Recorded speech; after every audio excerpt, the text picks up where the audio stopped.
الحمد لله رب العالمين والصلاة والسلام على رسوله النبي الكريم وعلى آله وصحبه أجمعين. أما بعد فأعوذ بالله من الشيطان الرجيم. بسم الله الرحمن الرحيم.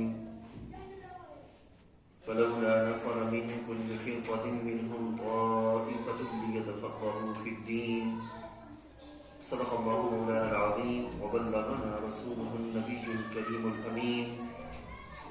إن الله وملائكته يصلون على النبي يا أيها الذين آمنوا صلوا عليه وسلموا تسليما. الصلاة والسلام عليك يا سيدي يا رسول الله وعلى آلك وأصحابك يا سيدي يا حبيب الله. الصلاة والسلام عليك يا سيدي يا نبي الله وعلى آلك وأصحابك يا سيدي يا رحمة العالمين. اللہ رب العزت جل وعلا کا کروڑ کا شکر ہے کہ اس کریم نے ہم سب کو ایک بار پھر حصول علم کے لیے اس نشست میں شرکت کی سعادت نصیب فرمائی. اللہ تعالیٰ جل وعلا ہم سب کا حاضر ہونا اس کی توفیق سے جو کلمات خیر اور جو اعمال صالحہ بجا لائیں وہ کریم اپنی بارگاہ اقدس میں قبول و منظور فرمائے. آج ہماری مطالعہ نشست کورس کی 7ویں نشست ہے اور آج کا ہمارا موضوع مذاہب کا تعارف اور مذہب حنفی کا تعارف ہے. اختصار کے ساتھ اس پر آپ کے سامنے کلام پیش کرنے کی سعادت حاصل کریں گے.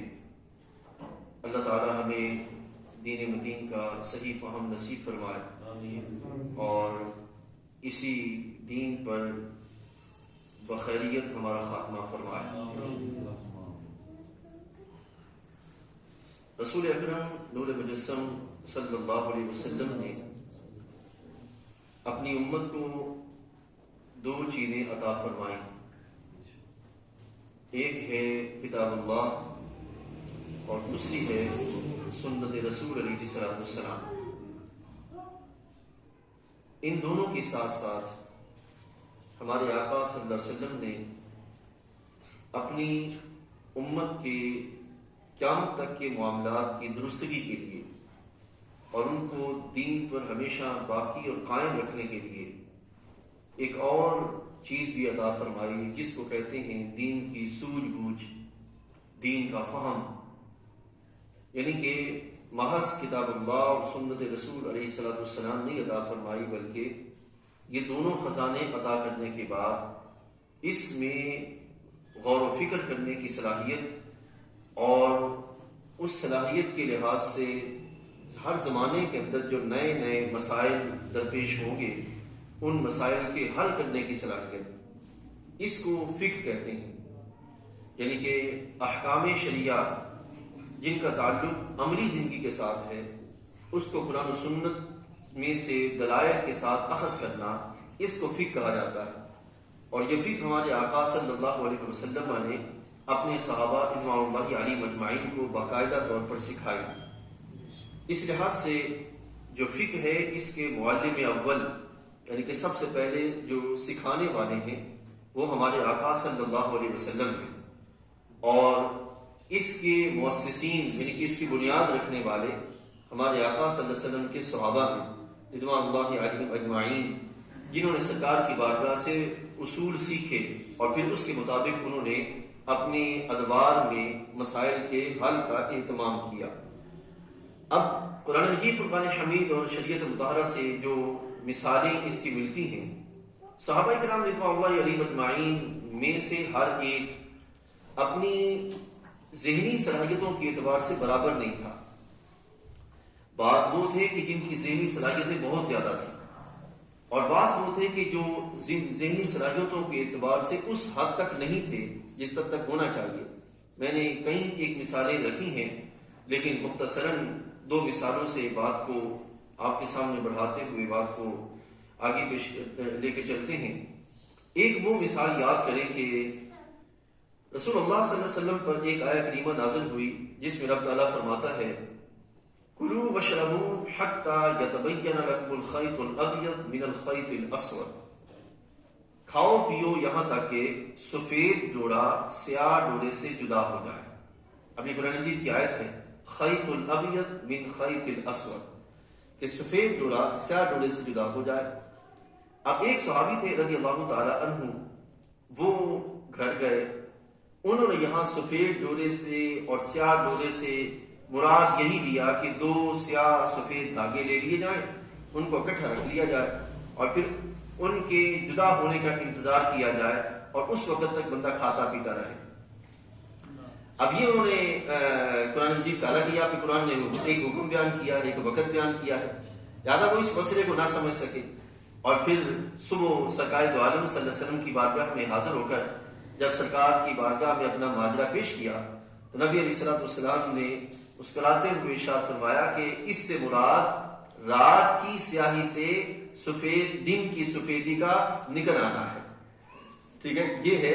اب یعنی کہ قرآن مجید کی ایک آیت ہے، یعنی کہ علم فقہ سیکھنے کے لیے، قرآن و سنت سے مسائل کے اخذ کے لیے صرف عربی سیکھنا کافی نہیں ہے، بلکہ قرآن مجید اور حدیث طیبہ میں جس حکم سے ہم حکم لے رہے ہیں اس کے لحاظ سے بھی ساری معلومات ہونا یہ ضروری ہے کہ یہ حکم کس زمانے میں نازل ہوا، اس کا سیاق و سباق کیا تھا، اس کی بیک گراؤنڈ کیا تھی، یہ سارے پہلو، یہ حکم منسوخ تو نہیں ہے، ان سارے پہلوؤں کو جاننا اور اسی طرح حدیث طیبہ اور اسی طرح سرکار کی سیرت طیبہ کو جاننا یہ ضروری ہے۔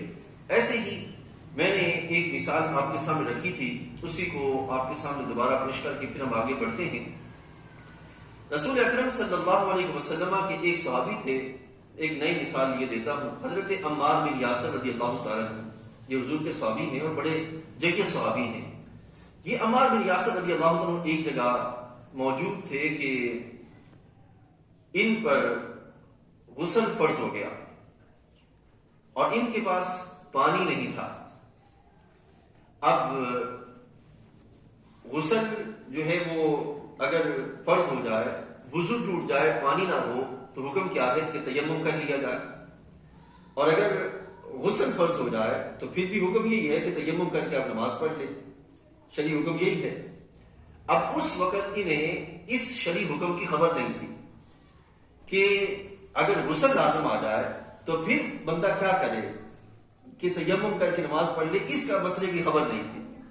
انہوں نے یہ قیاس کیا کہ اگر بندہ وضو لازم ہو، پانی نہ ہو، تو بندے کے لیے یہ ہے کہ وہ مٹی سے تیمم کرے، اور اگر غسل لازم ہو جائے تو پھر اس سے یہ اور اس کے لیے یہ ہے کہ بندہ مٹی میں لوٹ پوٹ ہو جائے، یعنی کہ جس طرح اعضائے وضو پر تیمم کے ساتھ مٹی لگائی جاتی ہے، سارے جسم پر اگر جو ہے وہ تیمم کے لحاظ سے مٹی لگائی جائے گی تو پھر غسل پورا ہو جائے گا۔ یہ انہوں نے قیاس کیا محض، ٹھیک ہے نا۔ اب ان کے پاس چونکہ حکم موجود نہیں تھا، اس اعتبار سے انہوں نے قیاس کیا اور قیاس کر کے سرکار کی بارگاہ میں اپنا دور دراز سے سفر کے بعد جب حاضر ہوئے، حبیب کریم علیہ الصلوۃ والسلام نے جب ان کا یہ مسئلہ سنا تو سرکار مسکرا پڑے۔ نبی علیہ الصلوۃ والسلام نے پھر اس وقت مسئلے کی وضاحت فرمائی کہ نفس مسئلہ یہ ہے کہ اگر کسی مقام پر کسی بندے کو غسل لازم ہو جائے اور اس کے پاس پانی نہیں ہے تو اس کے لیے بھی یہی طریقہ ہے کہ وہ تیمم کر لے اور تیمم کر کے جو وہ نماز ادا کر سکتا ہے۔ اب یہ ہے کہ یعنی کہ احکام کی خبر نہ ہونا، ٹھیک ہے نا، یا حکم کی کامل خبر نہ ہونا، اور اس لحاظ سے صحابہ کے درمیان یہ مسائل ہوتے رہے۔ انہوں نے اپنے لحاظ سے اہتمام کیا، بعض سنت کے مطابق پہنچ چکے تھے اور بعض سنت کے مطابق عمل نہ کر سکے، لیکن سرکار نے ان کی اصلاح فرمائی۔ تو یہ جو ہے نا اجتہاد کا سلسلہ، جو سوجھ بوجھ کا سلسلہ ہے، یہ سرکار دو عالم صلی اللہ علیہ وسلم کی بارگاہ سے جاری ہو گیا تھا، یعنی کہ اس دور میں ہی صحابہ رضوان اللہ علیہم اجمعین اس طرح کا اہتمام کرتے تھے۔ لہذا صحابہ کرام رضوان اللہ علیہم اجمعین تین چیزوں کے اعتبار سے صحابہ کے اندر صلاحیتیں پیدا ہوئی۔ نمبر ایک، سب سے پہلی چیز ہے صحبت رسول علیہ الصلوۃ والسلام، یہ سب سے پہلی چیز ہے کہ جس کے سبب انہیں علم حاصل ہوا۔ اور دوسری جو چیز ہے جو بڑی اہم ہے وہ ہے استعداد، یعنی کہ صحابہ میں سے ہر ایک کے اندر استعداد، صلاحیت کا ہونا، یعنی کہ صحبت رسول علیہ السلام، وہاں سے علم کا حاصل ہونا اور پھر اپنی صلاحیت کا بھی ہونا۔ یہ تینوں چیزیں مل کر جو ہیں اس نے صحابہ کے اندر یہ کمال پیدا کیا۔ اب جس فرد کے اندر جتنی زیادہ صلاحیت تھی، جو بندہ جتنا زیادہ علم حاصل کرنے کے قابل تھا، اس نے اس حد تک جو وہ علم حاصل کیا۔ تو صحابہ کرام رضوان اللہ علیہم اجمعین میں 3 گروہ تھے. ایک گروہ وہ تھا جو مقلین کراتا تھا، جو بہت کم جو ہے وہ اجتہاد کرتے تھے، ٹھیک ہے. ایک گروہ وہ تھا جو مکثرین کراتا تھا، جن کا اجتہاد بہت زیادہ تھا، یعنی کہ مقلین کی نسبت، یعنی کہ کم اجتہاد کرنے والوں کی نسبت ان کی اجتہادی صلاحیتیں زیادہ تھیں. اسی طرح ایک تیسرا گروہ تھا جو متخصصین کا کہلاتا تھا، کہ جو یعنی کہ اجتہادی صلاحیتوں کے اعتبار سے عروج پر تھے، یعنی کہ جیسے حضرت صدیق اکبر، فاروق اعظم، عثمان غنی مولا کائنات کرم اللہ وجہہ کریم. تو اس طرح صحابہ کے اندر مختلف صلاحیتیں تھیں، اور ہر صلاحیت کے اعتبار سے صحابی اپنے اپنے ذوق کے اعتبار سے علم کی طرف بڑھا اور اس میں جو وہ کمال پا گیا.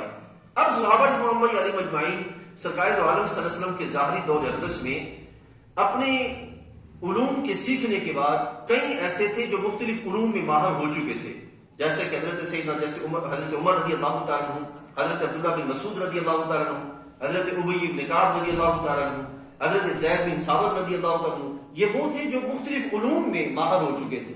اور مختلف علوم میں کیسے ماہر ہو چکے تھے؟ اپنی طبیعتوں کے میلان کے سبب، یعنی کہ جس فرد کا جس علم کی طرف میلان تھا، اس میلان کے لحاظ سے انہوں نے اس میں مہارت حاصل کی، اور مہارت کے اعتبار سے وہ کمال پا گئے. اس طرح جو ان کے اندر یہ صلاحیتیں پیدا ہو چکی تھیں. رسول اکرم صلی اللہ علیہ وسلم کے وصال شریف کے بعد تقریباً جو پہلی صدی ہجری ہے، اس میں باقاعدہ طور پر فقہ کی کتابی صورت سامنے نہیں آئی، ٹھیک ہے نا. مسائل کی صورت میں معاملات چلتے رہے، کتابی صورت جو اس میں سامنے نہیں آئی. ہاں، لیکن چونکہ اس وقت لوگوں کی ذہنی صلاحیتیں بڑے عروج پہ تھیں، اس ذہنی صلاحیتوں کے عروج کے لحاظ سے یہ ایک فرق اپنے ذہن میں رکھیں. ایک ہے قرآن مجید کی کتابی صورت، ایک ہے حدیث طیبہ کی کتابی صورت، ایک ہے فقہ کی کتابی صورت. تو حدیث طیبہ اور قرآن مجید کی کتابی صورت تو مارکیٹ میں تھی، یعنی کہ صحابہ کے درمیان موجود تھی، لیکن پراپر طور پر فقہ کے لحاظ سے جو کتابی صورت ہے یہ اس وقت صحابہ کے درمیان موجود نہیں تھی، ٹھیک ہے. اور دوسرا پہلو یہ تھا کہ نئے جو مسلمان لوگ ہو رہے تھے ان کے لیے باقاعدہ بستیاں اور شہر آباد ہو رہے تھے، ٹھیک ہے نا. ان نئی بستیوں اور نئے شہر جو اس میں آباد ہوئے، اس میں ایک شہر آباد ہوا جس کو کوفہ شہر کہا جاتا ہے. کوفہ، اس کو آباد کرنے والے ہیں جناب سیدنا عمر رضی اللہ تعالیٰ، انہوں نے آباد کیا. اور جناب عمر رضی اللہ تعالیٰ نے اس وقت کوفہ جس ترتیب کے ساتھ آباد کیا، وہ اگر ترتیب آج اس دور کے اندر جو نئے ڈیزائنر ہیں، جو سوسائٹیوں کا ڈیزائن کرتے ہیں، اگر آپ ان کو سکھائیں تو وہ دکھائیں تو وہ دنگ رہ جائیں کہ کس طرح حضرت عمر رضی اللہ تعالیٰ نے باقاعدہ طور پر کوفہ شہر کو آباد کرنے کے لیے کیا ڈیزائن لوگوں کے سامنے پیش کیا. تو حضرت عمر رضی اللہ عنہ نے جہاں پہ ڈیزائن آبادی کے لحاظ سے پیش کیا، وہیں پہ آپ نے اس بات کا بھی اہتمام فرمایا کہ ان لوگوں کو علم سکھایا جائے، ٹھیک ہے نا. یہ چونکہ حکومت کی ذمہ داری تھی، اس لحاظ سے علم سکھانے کا اہتمام ہوا. اس علم سکھانے کے لحاظ سے آپ نے اس کوفہ شہر میں جس شخصیت کو بھیجا، اس سے پہلے یہ سنتے چلے جائیے کہ اس شہر میں، یعنی کہ کوفہ شہر کے اندر آباد ہوا حضرت عمر کے دور میں، اور اس شہر میں حضرت علی مرتضیٰ کرم اللہ وجہہ کریم باقاعدہ اپنی جملہ صلاحیتوں کے ساتھ باقاعدہ دارالخلافہ کے لحاظ سے آپ نے مدینہ طیبہ سے دارالخلافہ کوفہ کی طرف منتقل کر چکے تھے، اور آپ کوفہ کے اندر باقاعدہ اپنی علمی مجالس قائم کر چکے تھے. حضرت علی مرتضیٰ کرم اللہ وجہہ کریم سے پہلے حضرت عبداللہ بن مسعود وہاں پہ پہنچے. عبداللہ بن مسعود، یہ عبداللہ بن مسعود وہ ہیں کہ رسول اکرم صلی اللہ علیہ وسلم جب ہجرت فرما رہے تھے تو دوران ہجرت یہ مسلمان ہوئے. یہ عبداللہ بن مسعود دوران ہجرت مسلمان ہوئے. ان کا واقعہ جو ہے وہ بڑا دلچسپ ہے. اس طرح غالباً کہ جب آپ سرکار ہجرت فرما رہے تھے، حضرت ابو بکر ساتھ ہیں، تو آپ اس وقت اپنے مالک کی بکریاں چلا رہے تھے. تو آپ کے پاس جناب عمر آئے، فرمانے لگے کہ کوئی بکری ہمیں دیجیے تاکہ جو ہے وہ ہم دودھ کا اہتمام کر سکیں. آپ نے فرمایا میرا کام ان کا بکریاں چلانا ہے، باقی جہاں تک دودھ دینے کا کام ہے وہ میری ذمہ داری نہیں ہے، یعنی کہ وہ میں مالک سے پوچھ کے کروں گا، اس کے علاوہ جو ہے وہ میں نہیں کر سکتا. تو حضرت حبیب علیہ الصلوۃ والسلام نے فرمایا کہ ان کو کہو کہ وہ بکری دے دو جو ابھی یا دودھ جو ہے وہ دینے کے قابلیت ان کی جا چکی ہو، یا بھی دودھ دینے کے قابل ہی نہ ہوئی ہو، وہ ہمیں دے دو. اب حضرت رسول اللہ صلی اللہ علیہ وسلم کی بارگاہ میں وہ بکری پیش کی گئی، اور اس بکری پہ سرکار نے مبارک ہاتھ رکھا، اللہ تعالیٰ نے دودھ اتار دیا. اس طرح یعنی کہ جب انہوں نے یہ جواب سرکار کی بارگاہ میں، جب بکر کی بارگاہ میں پیش کیا نا کہ میں ابھی جو ہے وہ بکریاں چرانے کا ذمہ رکھتا ہوں، دودھ دینے کے لحاظ سے یہ میرا ذمہ نہیں ہے، تو سرکار کو یہ ادا اتنی پسند آئی کہ حبیب علیہ الصلوۃ والسلام نے فرمایا کہ یہ بڑا باادب غلام ہے، یعنی کہ اپنے مالک کے جو ادب کے لحاظ سے پہلو ہے وہ سامنے رکھے ہوئے. تو یہ جب مسلمان ہو گئے تو مسلمان ہونے کے بعد یہ سرکار کی بارگاہ میں خدمت کے لحاظ سے ہمیشہ سرکار کے ساتھ رہتے. اس طرح سرکار ساتھ رہتے کہ سفر و حضر ہر وقت سرکار کے ساتھ تھے، یعنی کہ سرکار کے نالین شریف سنبھالنے کا ذمہ حضرت عبداللہ بن مسعود کا تھا. یہ عبداللہ بن مسعود رضی اللہ عنہ جنہوں نے مدینہ طیبہ کے ہر پہلو کو سرکار کے دیکھا ہوا تھا، یہ وہ شخصیت تھی کہ جب کوفہ شہر کے آباد کرنے کی باری آئی تو اس میں علم کے لحاظ سے جس شخصیت کو بھیجنے کے لیے کا انتخاب ہوا وہ حضرت عبداللہ بن مسعود رضی اللہ تعالیٰ عنہ تھے. ٹھیک ہے نا. یہ عبداللہ بن مسعود جسمانی اعتبار سے کمزور تھے. ایک دفعہ درخت پہ چڑھے ہوئے تھے کہ ان کی پنڈلیاں جو تھیں یہ کمزور تھیں، تو لوگ ان کی پنڈلیوں کو دیکھ کے ہنسنے لگے. تو حضرت عمر رضی اللہ عنہ نے فرمایا کہ آج تو تمہیں اس کا احساس نہیں، کل قیامت کے دن جب اس کا وزن ہوگا پھر پتہ چلے گا. یعنی کہ علمی اعتبار سے اور اللہ کی بارگاہ میں مقام کے اعتبار سے. اور حضرت عمر رضی اللہ عنہ عبداللہ بن مسعود کے ساتھ ہر معاملے میں مشورہ کیا کرتے تھے، یعنی کہ ان کی علمی یہ صلاحیت تھی. تو جب آپ نے کوفہ شہر آباد کیا تو کوفہ شہر آباد کرتے ہوئے آپ نے ارشاد فرمایا کہ اے لوگو، یہ عبداللہ بن مسعود وہ ہیں کہ جن کو مجھے زیادہ ضرورت ہے، لیکن تمہاری ضرورت کے لحاظ سے میں ان کو تم پہ قربان کرتے ہوئے تمہاری طرف بھیجتا ہوں کہ تم جو ہے وہ ان سے علم حاصل کرنے کا اہتمام کرو. تو حضرت عبداللہ بن مسعود رضی اللہ عنہ نے وہاں پر جا کر پھر باقاعدہ قرآن مجید اور حدیث طیبہ کے لحاظ سے مجالس کا اہتمام کیا. انہی مجالس میں پھر آگے مولا کائنات کی مجالس بھی شامل ہو گئی. ٹھیک ہے نا.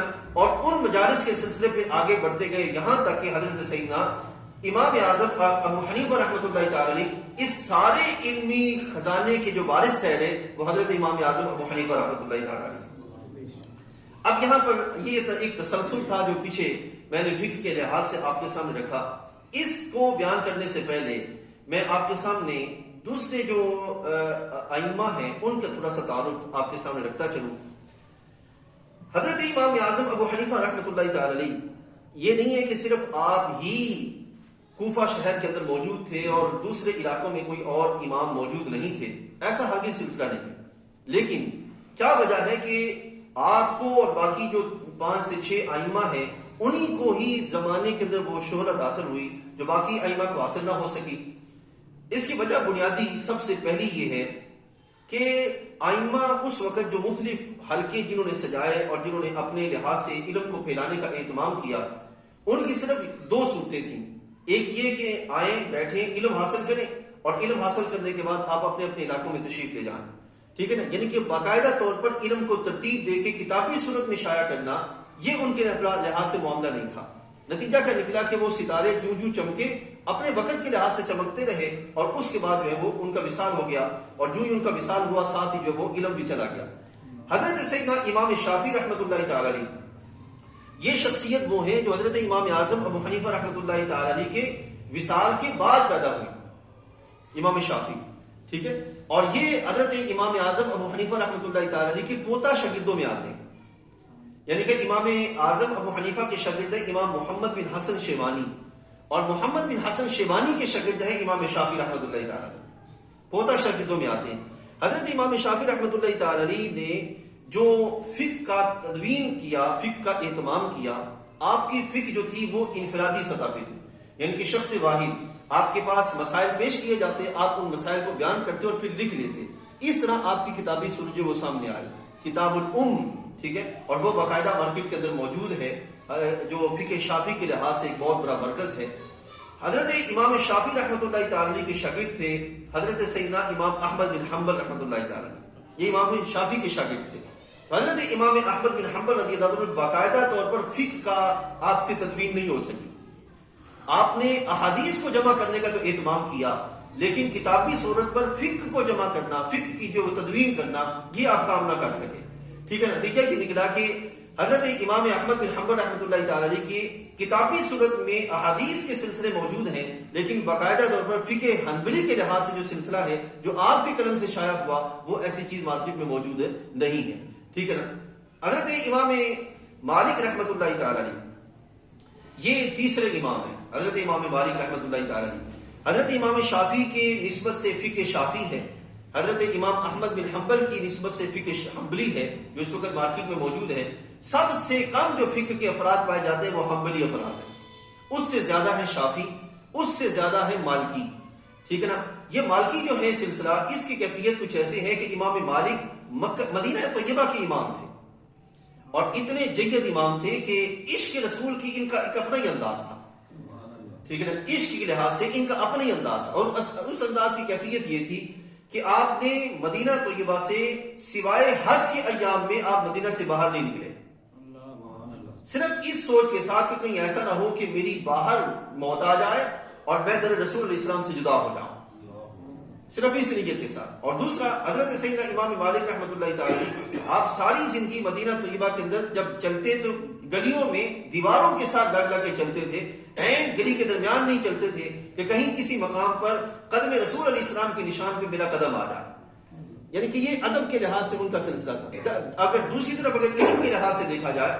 تو حضرت سیدنا امام مالک رحمۃ اللہ تعالی وہ امام تھے کہ ان کے ہاں جب علم کی مجالس ختم ہوتی تھی اور لوگ اٹھ کے اپنے علاقوں میں جاتے تھے تو ایسے لگتا تھا جیسے ایک بہت بڑے دربار سے لوگ نکل کے جا رہے ہیں، یعنی کہ اس حد تک کثرت سے لوگ آتے تھے آپ کے علم کے حلقے میں بیٹھنے کے لیے۔ اور اس کے لحاظ سے، آپ کے لحاظ سے، محبوب کریم علیہ الصلوۃ والسلام نے ایک جگہ ارشاد فرمایا، ارشاد فرماتے کہ ایک وقت وہ بھی آئے گا کہ جب تمہارے درمیان دار الہجرہ کے امام سے بڑھ کے کوئی امام نہیں ہوگا۔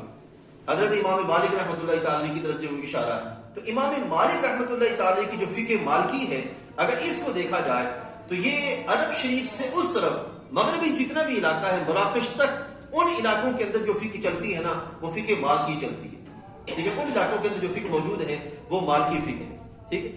اب آپ دیکھیں گے کہ کہیں فقہ ہے انفرادی طور پر اور کہیں باقاعدہ فقہ کی تدوین ہی نہیں ہوئی، ٹھیک ہے نا۔ اب حضرت سیدنا شروع کرتے ہیں امام اعظم ابو حنیفہ رحمۃ اللہ تعالی علیہ کا، اور فقہ حنفی کا جو تعارف ہے وہ آپ کے سامنے رکھتے ہیں۔ حضرت سیدنا امام اعظم ابو حنیفہ رحمۃ اللہ تعالی علیہ، آپ شاگرد ہیں حضرت امام حماد رحمۃ اللہ تعالی علیہ، اور امام حماد رحمۃ اللہ تعالی علیہ آپ اس سلسلے میں موجود ہیں، یعنی کہ اس سلسلے کو لے کے چل رہے ہیں جس سلسلے میں یہاں حضرت امام عبد الرحمن بن عبداللہ بن مسعود رضی اللہ عنہ کے شاگرد ہیں حضرت اسود بن یزید نخعی، اسود بن یزید، ان کے شاگرد ہیں حضرت عبد الرحمن القمہ، ان کے شاگرد ہیں حضرت امام ابراہیم نخعی، ان کے شاگرد ہیں حضرت امام حماد، پھر ان کے شاگرد ہیں حضرت سیدنا امام اعظم ابو حنیفہ رحمۃ اللہ تعالی۔ یعنی کہ اس طرح حضرت عبداللہ بن مسعود رضی اللہ عنہ کو جو علمی سرمایہ ہے 3 یا 4 واسطوں کے بعد حضرت سیدنا امام اعظم ابو حنیفہ رحمۃ اللہ تعالی تک جو ہے وہ پہنچ جاتا ہے، ٹھیک ہے۔ حضرت سیدنا امام اعظم ابو حنیفہ رحمۃ اللہ تعالی علیہ، آپ نے علم حاصل کیا تو کتنے لوگوں سے؟ آپ کے اساتذہ میں 4000 افراد آتے ہیں، 4000 افراد آتے ہیں آپ کے اساتذہ میں جن سے آپ نے علم حاصل کیا، ٹھیک ہے نا۔ یہ ایک الگ جہت ہے کہ وہ 4000 کس طرح بنتے ہیں، یہ ایک الگ بحث ہے، لیکن حضرت امام صاحب رحمۃ اللہ تعالی علیہ نے علم کے حصول کے بعد آپ نے علم انفرادی طور پر جو وہ قائم نہیں کیا، یعنی کہ جو فقہ کی تدوین آپ نے کی تو آپ نے انفرادی طور پر نہیں کی، بلکہ آپ نے یہ سلسلہ بنایا کہ آپ نے باقاعدہ طور پر ایک مجلس قائم کی۔ اس مجلس میں کتنے لوگ تھے؟ کم و بیش 50 لوگ بیٹھتے تھے، ایک روایت میں آتا ہے کم و بیش 150 کے قریب افراد آپ کی مجلس میں بیٹھتے تھے۔ اور کیا ہوتا؟ صبح کے وقت ایک مسئلہ پیش کیا جاتا، شام کے وقت تک اس مسئلے پر بحث ہوتی، ٹھیک ہے۔ جب سب کے سب اس مسئلے پر اپنی بحث و تمہید کے بعد جب وہ متفق ہو جاتے تو اس مسئلے کو باقاعدہ طور پر لکھ لیا جاتا۔ اس طرح روزانہ کی بیس پر جو ہے وہ مسائل پیش کیے جاتے، اور پھر جو ہے وہ شام کو جب جس مسئلے پہ سارے متفق ہو جاتے اس پر جو ہے وہ اس مسئلے کو لکھ دیا جاتا۔ اس طرح آپ کی جو ہے وہ، اب خود سوچے ایک لمحے کے لیے کہ ایک طرف ہے ایک صاحب یعنی کہ امام شافعی، اب ان کا انکار نہیں کر رہے، لیکن ایک طرف امام شافعی اکیلے تشریف فرما ہے اور وہ فقہ شافعی کی تدوین فرما رہے ہیں، اور ایک طرف حضرت امام اعظم ابو حنیفہ پوری مجلس کو لے کے بیٹھے ہیں، اور وہ مجلس محض یہ نہیں ہے کہ صرف چند لوگوں کی مجلس ہو یا محض ایسے لوگوں کی مجلس ہو جنہیں الف با آتی ہو، اس کے سوا کچھ نہ آتا ہو، بلکہ ان میں سے ہر ایک ایسا تھا جو اس دور میں قاضی القضات چیف جسٹس بننے کے لائق تھا، جیسے کہ حضرت امام یوسف ہیں، حضرت امام محمد رحمۃ اللہ تعالی علیہ ہیں۔ یہ امام محمد اتنے ذہین تھے کہ یہ جب شروع میں آئے تو حضرت امام صاحب رحمۃ اللہ تعالی علیہ کے یہ بڑے حسین بھی تھے، چھوٹی سی عمر میں تھے اور بڑے حسین تھے. امام صاحب نے فرمایا کہ ابھی جاؤ، ابھی حفظ سے کیا ہو، پھر میرے پاس آنا. گئے تو غالباً 1 ماہ کے سے بھی پہلے واپس لوٹ آئے. آپ نے فرمایا کہ میں نے تمہیں کہا تھا کہ حفظ کر کے آنا. عرض کرنے لگے جہاں سے سننا چاہتے ہیں وہاں سے سن لیں. اتنی ذہانت تھی. اور حسن کے اعتبار سے آپ جب باقاعدہ لوگوں کے ہاں باہر نکلتے تھے تو لوگ یہ کہتے ہوئے نظر آتے تھے اگر چھوٹے محمد اتنے حسین ہیں تو بڑے محمد کیسے ہوں، یعنی کہ سرکار دو عالم صلی اللہ علیہ وسلم کی ذات اقدس وہ کیسی ہوں گی. تو اس اعتبار سے یعنی کہ حسن کے اعتبار سے اپنی جگہ، ذہانت کے اعتبار سے اپنی جگہ، ٹھیک ہے. تو پھر حضرت امام صاحب رحمۃ اللہ تعالی علیہ کے علمی سرمایہ ان لوگوں کے پاس تھا. یعنی کہ یہ لوگ جو ہے بیٹھتے اور باقاعدہ جو ہے وہ اہتمام کرتے، بحث و تمہید ہوتی اور اس کے بعد جا کر جو ہے وہ باقاعدہ اس مسئلے کو لکھ دیا جاتا. اب سوچیں ایک لمحے کے لیے کہاں ایک بندہ بیٹھا ہے علم کی تدوین کے لیے اور کہاں پوری مجلس شورا بیٹھی ہے علم کی تدوین کے لیے. آج جو فقہ حنفی ہمارے درمیان موجود ہے اس میں ایک تو وہ میلے شامل ہے. کئی دفعہ ایسا بھی ہوا کہ صبح بیٹھے ہیں شام تک مسئلہ حل نہیں ہوا تو پھر کیا کیا جاتا، سب کو کہا جاتا کہ آج رات سب کے سب قرآن مجید کی تلاوت کریں. سارے بیٹھے ہیں قرآن پاک کی تلاوت کر رہے ہیں اور پھر دوبارہ اگلے دن بیٹھے ہیں تو پھر اسی مسئلے پر دوبارہ سے بحث شروع ہوئی یہاں تک کہ اللہ تعالیٰ نے قرآن کی برکت سے مسئلے کو حل فرما دیا. ٹھیک اس طرح یعنی کہ آپ کے ہاں مسئلہ چلتا اور مسئلے کے حل کا جو وہ اہتمام ہوا. اور پھر امام صاحب رحمۃ اللہ تعالی نے باقاعدہ طور پر یہ جو آج پہلے عقائد، پھر طہارت، پھر نماز، اس طرح کر کے مسائل کی جو ترتیب آتی ہے یہ ترتیب جو ہے امام اعظم ابو حنیفہ نے قائم کی. اس سے پہلے جو ترتیب ہے باقاعدہ عبداللہ بن مسعود کے ہاں آئی اور پھر اس کو کتابی صورت میں لانے والے حضرت سیدنا امام اعظم ابو حنیفہ رحمۃ اللہ تعالی علیہ ہیں. اور آپ نے کتنے جو ہے وہ مسائل کا استنباط کیا. آپ نے از اول تا آخر اپنی مجلس میں جتنے مسائل کا جو وہ استنباط کیا ان کی تعداد قریباً 80,000 کے قریب ہے. 80,000 کے قریب آپ نے جو ہے وہ مسائل کا استنباط فرمایا حضرت سیدنا امام اعظم ابو حنیفہ رحمۃ اللہ تعالی علیہ. اب سوچیں ایک لمحے کے لیے، اب ساتھ یہ بھی دیکھیے گا کہ امام صاحب رحمۃ اللہ تعالی نے جو فقہ حنفی کا اہتمام فرمایا اس کی بنیاد کیا تھی. ٹھیک ہے، یہ بڑا اعتراض کیا جاتا ہے کہ تم حنفی ہو، تمہارے پاس کیا دلائل ہیں، کس اعتبار سے یہ معاملہ ہوا. انشاءاللہ اگلا ہمارا جو موضوع ہے وہ فقہ حنفی کی خصوصیات ہے. اس میں انشاءاللہ مزید آپ کے سامنے رکھوں گا کہ ہم جو حنفی ہیں یہ فقہ کے لحاظ سے تو ہمارے یہ نہیں ہے کہ محض قیاس، محض رائے، محض خیال کے لحاظ سے مسائل ہمارے سامنے پیش کیے گئے ہوں، بلکہ وہ کہ امام شافعی جن کے شاگردوں میں آتے ہیں اور امام بخاری رحمۃ اللہ تعالی علیہ جو شاگرد ہے امام احمد بن حنبل کے. اور سوچیں ایک لمحے کے لیے امام بخاری شاگرد ہے امام احمد بن حنبل کے، امام احمد بن حنبل شاگرد ہے امام شافعی کے، امام شافعی شاگرد ہے امام محمد بن حسن شیبانی کے اور وہ شاگرد ہے امام اعظم ابو حنیفہ رحمۃ اللہ تعالی علیہ کے.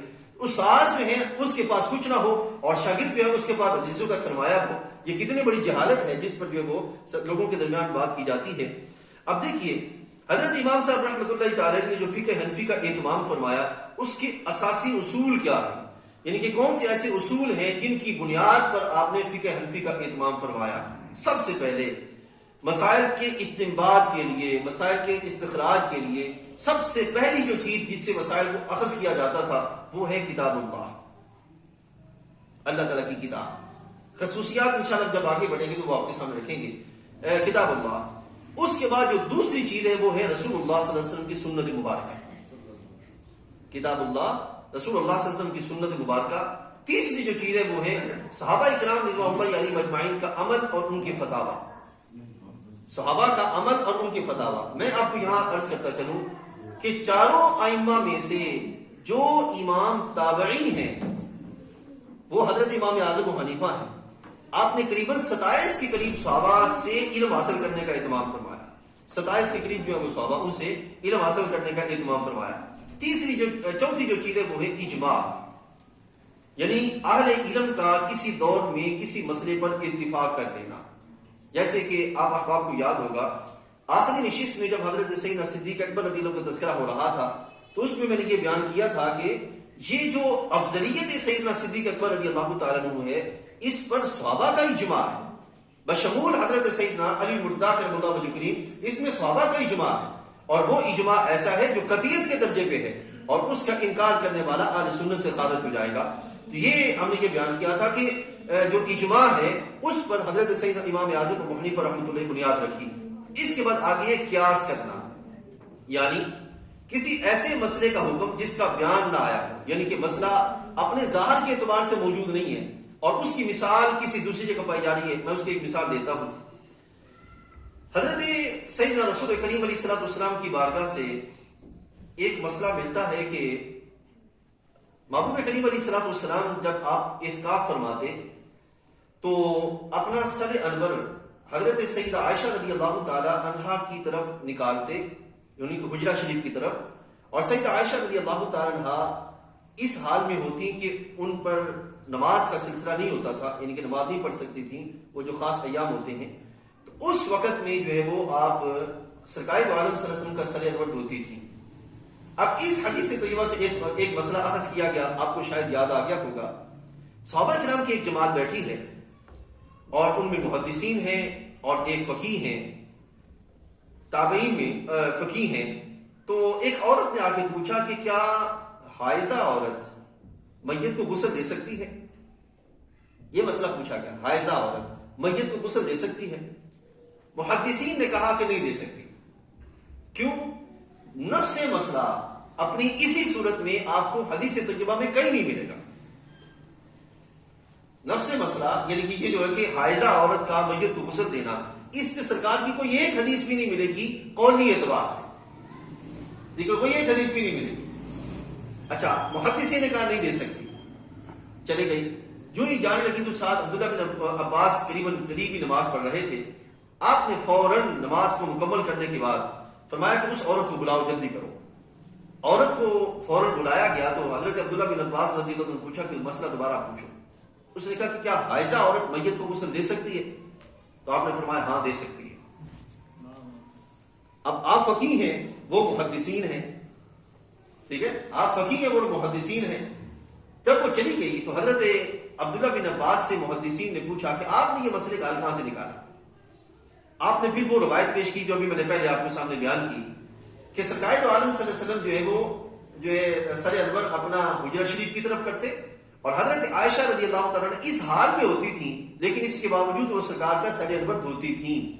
تو یہاں سے انہوں نے، اب یہاں نفس مسئلہ وہ تو نہیں ہے کہ میت کو غسل دینا، لیکن اس پر قیاس کرنا، علت نکالنا کہ اگر ایسی عورت زندہ فرد کا سر دھو سکتی ہے تو مردہ کو کیوں نہیں دھو سکتی؟ حالت مجبوری، اس کو کہتے ہیں قیاس کرنا. ٹھیک ہے نا، ایک مسئلے کی بنیاد لے کر اس کے مطابق دوسرے مسئلے کی بنیاد نکال کے ٹیلی کرنا اور اس کے مطابق جواب دینے کی کوشش کرنا، اس کو کہتے ہیں قیاس کرنا. اس کے بعد تیسری جو اگلی کیفیت ہے، اس کو انشاءاللہ پھر ہم تفصیلاً بیان کریں گے. استحسان، اس کو انشاءاللہ پھر تفصیلاً بیان کریں گے. ساتواں طریقہ ہے کہ جس پر بندگان خدا کا تعامل ہو، یعنی کہ محبوب کریم علیہ السلام نے فرمایا کہ میری امت کبھی بھی گمراہی پہ اکٹھی نہیں ہو سکتی.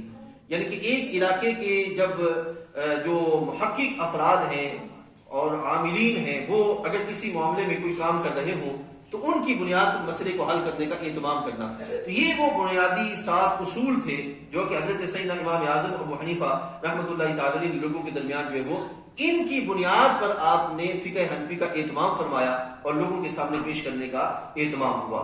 اب میں بات کو مختصر کرتا ہوں اور ختم کرتا ہوں. یہ تھا کہ امام صاحب رحمۃ اللہ تعالی نے فقہ حنفی کا اہتمام کیسے فرمایا. اب ساتھ ساتھ یہ بھی سنتے جائیے اس فقہ کو اتنی مشہوری کیسے ہوئی، یہ اتنی معروف کیسے ہوئی.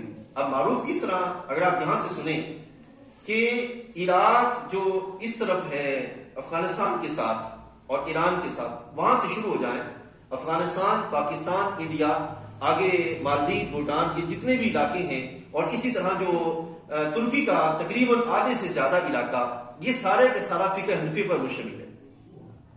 اس میں فقہ حنفی کے مطابق لوگ جو ہے وہ نماز پڑھتے ہیں، سارا معاملہ کرتے ہیں. آخر اس کی مقبولیت کیوں ہوئی؟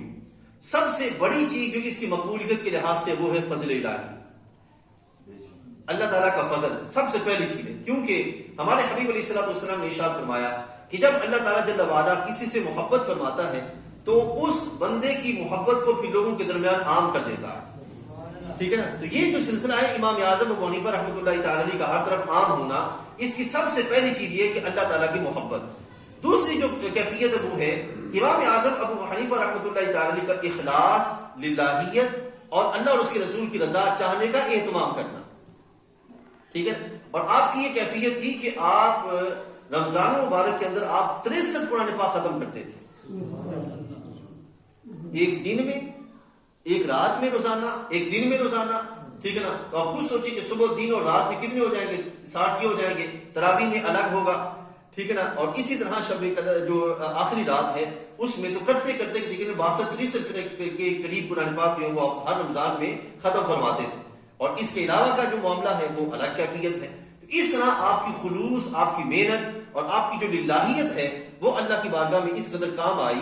رب ذوالجلال جل وعلا نے آپ کے کیے ہوئے کام کو ہر زمانے کے اندر مقبولیت عطا فرمائی. اس کے ساتھ ساتھ آپ کی جو مقبولیت کی بڑی وجہ وہ یہ ہے کہ آپ کی جو فقہ حنفی ہے، فقہ شافی، فقہ حنبلی، فقہ مالکی، اس کے مطابق آپ حکومت نہیں چلا سکتے. یعنی کہ ان کے اندر وہ وسعت نہیں ہے کہ اس اعتبار سے حکومت کو چلانے کا اہتمام کیا جائے. امام اعظم ابو حنیفہ رحمۃ اللہ تعالی نے جو فقہ کا اہتمام کیا، اس میں معاملات کے اعتبار سے جو مسائل ہیں 50,000 سے زائد مسائل وہ ہیں جن کا تعلق معاملات کے لحاظ سے.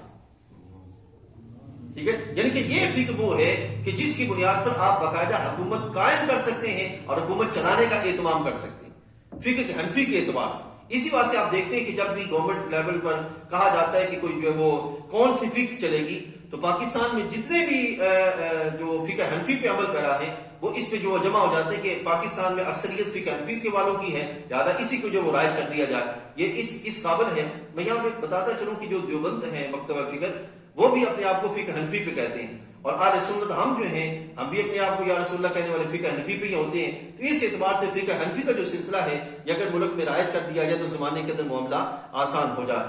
اور تیسرا جو بڑی وجہ تھی، ایک تھی آپ کا خلوص، ٹھیک ہے، اور ایک ہے آپ کا صحیح طریقے سے اس کو تدوین کرنا. تیسری جو بڑی وجہ یہ تھی کہ آپ کے جو شاگرد تھے وہ بعد میں بڑے بڑے عہدوں پہ فائز ہوئے. ٹھیک ہے نا. ان عہدوں میں ایک عہدہ ہے ہارون رشید کے زمانے کے اندر حضرت امام ابو یوسف کا چیف جسٹس بن جانا. ٹھیک ہے نا. اس کے سبب نتیجہ یہ نکلا، آپ سن کے یہ حیران ہوں گے، امام ابو یوسف وہ تھے کہ ایک وقت تھا کہ جب ان کے پاس پہننے کے لیے کپڑے نہیں ہوتے تھے، لیکن خلوص اور دین کی برکت سے اللہ تعالیٰ نے برکتیں عطا فرمائی کہ چیف جسٹس بھی بنے اور انہی کے ہاتھوں فقہ حنفی کا عروج بھی ہوا. ٹھیک ہے. تو یہ وہ برکتیں ہیں جو اللہ تعالیٰ جل وعلا نے فقہ حنفی کے لحاظ سے. تو یہ تھوڑا سا تعارف تھا جو میں نے آج اختصار کے ساتھ آپ کے سامنے جو پیش کیا. یہ ضروری ہے اس وقت کے فی زمانہ جو نئے نئے فتنے اٹھ رہے ہیں ان میں جو ہمارے اپنے راہیں ہیں ان راہوں کو صحیح طریقے سے کم از کم اتنا علم ان کے لحاظ سے موجود ہو کہ بندہ بھٹک نہ سکے اور وہ اپنے راہوں پر اس کا چلنا اعتماد اور یقین کے ساتھ جو ہے وہ مضبوطی کے ساتھ ہو جائے. تو اتنا علم جو ہے وہ ضرور ہونا چاہیے. انشاءاللہ کوشش کیجیے گا اگلی جو نشست ہے اس میں ضرور تشریف فرما ہو. اس میں انشاءاللہ فقہ حنفی کی خصوصیات کیا ہے، یعنی کہ یہ باقی جو فقہ ہے اس کے لحاظ سے بالاتر کیوں ہے، ٹھیک ہے نا، اور مضبوط کیوں ہے، اس کو انشاءاللہ مزید جو ہے وہ آپ کے سامنے رکھیں گے. اللہ تعالیٰ جل وعلا ہم سب کو سمجھ و عمل کی توفیق عطا فرمائے. کوشش کیجیے جتنے بھی احباب